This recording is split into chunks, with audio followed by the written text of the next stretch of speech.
मेरा नाम है प्राची ए कपूर। मैं चार्टर्ड अकाउंटेंट हूँ और मैं सीए फाउंडेशन लेवल पे all India 9th rank holder और सेंट्रल जोन टॉपर रह चुकी हूँ। और आज आप मेरे साथ पढ़ेंगे अकाउंटिंग प्रिंसिपल्स। और हाँ, अगर आपको ये वीडियो अच्छा लगे तो प्लीज इसको लाइक करना ना भूलें और वीडियोस के लिए चैनल को सब्सक्राइब जरूर करें। तो चलिए शुरू करने से पहले मैं आपको एक बहुत ही मजेदार किस्सा सुनाती हूँ। एक मंदिर था जिसके बाहर एक बोर्ड लगा था, remove your shoes before entering. तो जैसे हर मंदिर का ये रूल होता है, तो इस मंदिर का भी था।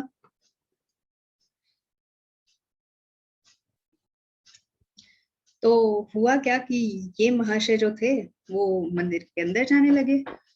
तो गार्ड साहिबा ने बोला कि अरे सर कहाँ जा रहे हैं, पहले जूते तो उतारिए। तो महाशय ने बोला कि भाई मैडम, अरे मैं तो जूते पहनता ही नहीं हूँ। तो मैडम ने कहा कि भाई वो सब मुझे नहीं पता, जूते तो देखिए आपको उतारने पड़ेंगे, ये तो मंदिर का रूल है, जूते तो आपको उतारने ही पड़ेंगे। वाह भाई वाह, क्या अंदाज था हमारी गार्ड साहिबा का रूल्स फॉलो कराने का। तो जैसे आपने देखा कि मंदिर में जाने के भी कुछ रूल्स होते हैं, ऐसे ही अकाउंटिंग में भी कुछ रूल्स होते हैं और इन रूल्स को हम बोलते हैं accounting principles. Principles of accounting are the general law or rule adopted or proposed as a guide to action, a settled ground or basis of conduct or practice.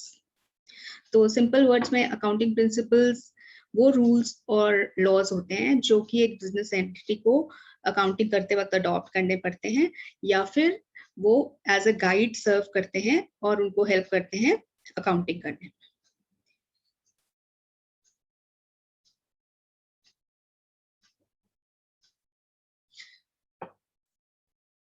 तो देखिए, अकाउंटिंग प्रिंसिपल्स की दो categories होती हैं, accounting concepts और accounting conventions.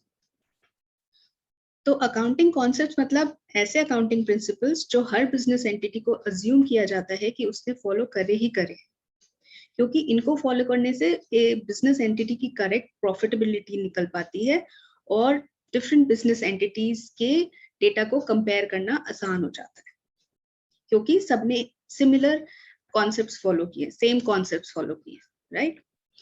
तो ऐसे ही accounting conventions क्या होते हैं? अकाउंटिंग कन्वेंशंस मतलब ऐसे अकाउंटिंग प्रिंसिपल्स जो इमर्ज किए हैं ऐसी बिजनेस प्रैक्टिसेस की वजह से जो बिजनेस एंटिटीज बहुत टाइम से फॉलो करती आ रही हैं, यानी कि उनके प्रैक्टिकल एक्सपीरियंस के बेसिस पे। तो क्या ये अकाउंटिंग कन्वेंशंस चेंज हो सकती हैं? जी हाँ, ये चेंज हो सकती हैं अगर ओवर द टाइम कोई बेटर प्रैक्टिस आ जाए और अकाउंट बिजनेस एंटिटीज को लगे कि जो चेंज कन्वेंशंस हैं उनको फॉलो करने से उनकी जो फाइनेंशियल स्टेटमेंट्स हैं वो और अकाउंटिंग इंफॉर्मेशन जो है वो ज्यादा अंडरस्टैंडेबल और डिपेंडेबल बनेगी।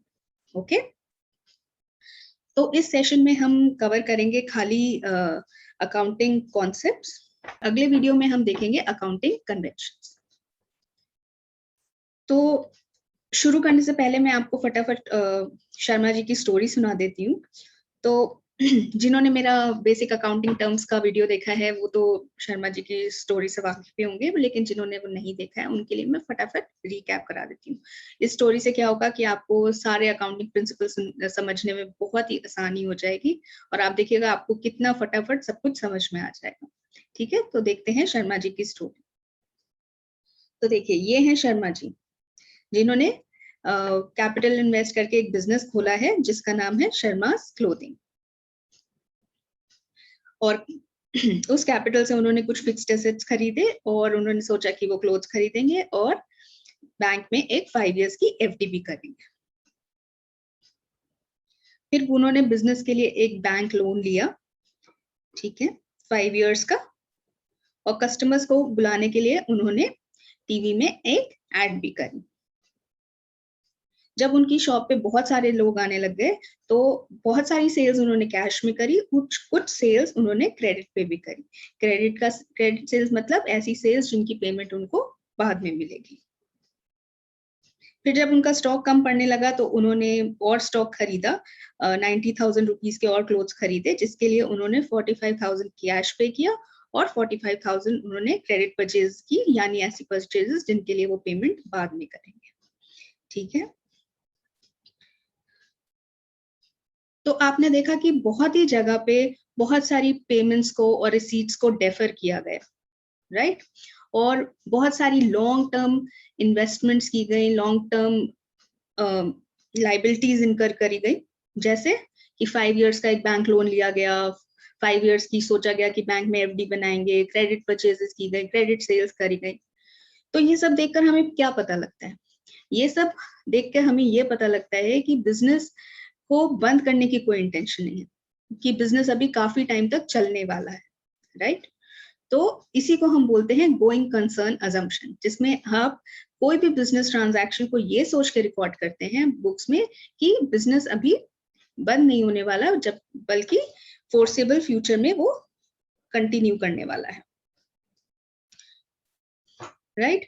तो इसी के मैंने यहाँ पे 2 एग्जांपल्स और लिए हैं, डेप्रिसिएशन और capital expenditure versus revenue expenditure. तो डेप्रिसिएशन में हम देखते हैं कि कैसे फिक्स्ड एसेट्स की वैल्यू को over the years right of किया जाता है। सिमिलरली कैपिटल एक्सपेंडिचर को वो एक्सपेंडिचर्स होते हैं जिनको हम अज्यूम करते हैं कि जिनका बेनिफिट बिजनेस को बहुत ही टाइम तक मिलता रहेगा, राइट? तो ये दोनों चीजें तभी पॉसिबल हैं अगर आपको ये पता हो कि बिजनेस अभी बहुत टाइम तक चलने वाला है, क्योंकि अगर बिजनेस चलने ही नहीं वाला है तब तो आप किसी भी चीज को ओवर द इयर्स कैसे डेफर कर सकते हैं, राइट? तो इसी को बोलते हैं हम गोइंग कंसर्न अजम्पशन, जिसमें हम ये अज्यूम करके चलते हैं और बिजनेस ट्रांजैक्शंस को इस तरीके से रिकॉर्ड करते हैं ये सोचकर कि बिजनेस कंटिन्यू करेगा फोर्सेबल फ्यूचर में।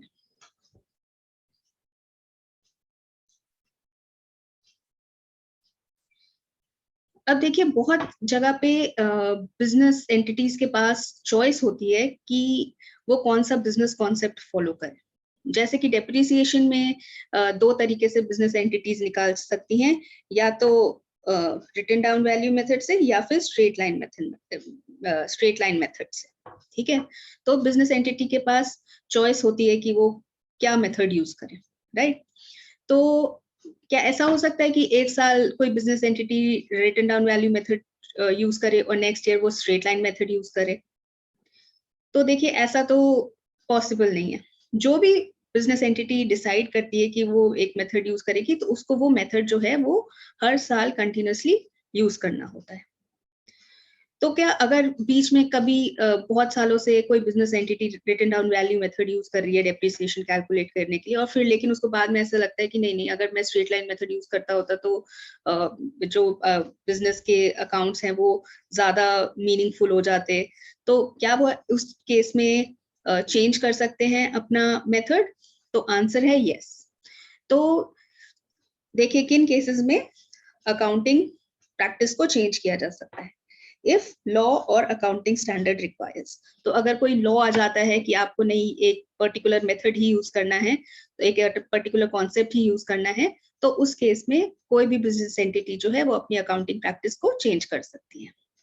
या फिर अगर उस बिजनेस एंटिटी को लगता है कि मेथड चेंज करने से की वजह से उसके अकाउंटिंग इंफॉर्मेशन की एक ज्यादा मीनिंगफुल प्रेजेंटेशन हो पाएगी।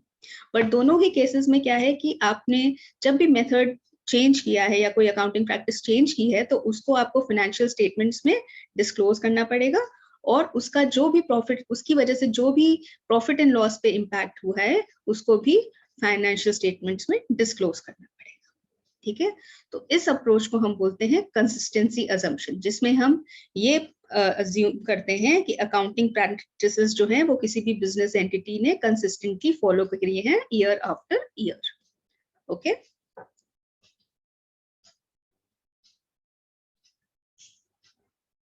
नेक्स्ट है अक्रूवल अजम्पशन।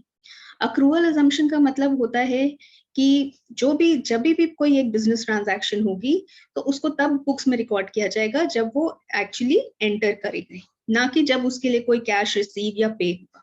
जैसे कि हमने देखा कि शर्मा जी ने फॉर 90,000 की परचेजेस करी, जिसके लिए उन्होंने बोला कि 45,000 वो बाद में पे करेंगे। तो ये 45,000 को आप कब रिकॉर्ड करेंगे? ये 45,000 जो शर्मा जी ने बोला कि वो बाद में पे करेंगे, उनको उसी साल में रिकॉर्ड किया जाएगा जिस साल में वो परचेजेस की गई थी, ना कि उस साल में जिस साल में शर्मा जी उसके लिए वो पेमेंट कर रहे हैं। तो इसको बोलते हैं अक्रूवल अजम्पशन, जिसमें आप इस कोई भी ट्रांजैक्शन बुक्स में तब रिकॉर्ड करते हैं जब वो एंटर करी गई, ना कि जब उसके अमाउंट पे या रिसीव हो। ठीक है, तो ये थी हमारी अकाउंटिंग अजम्पशंस।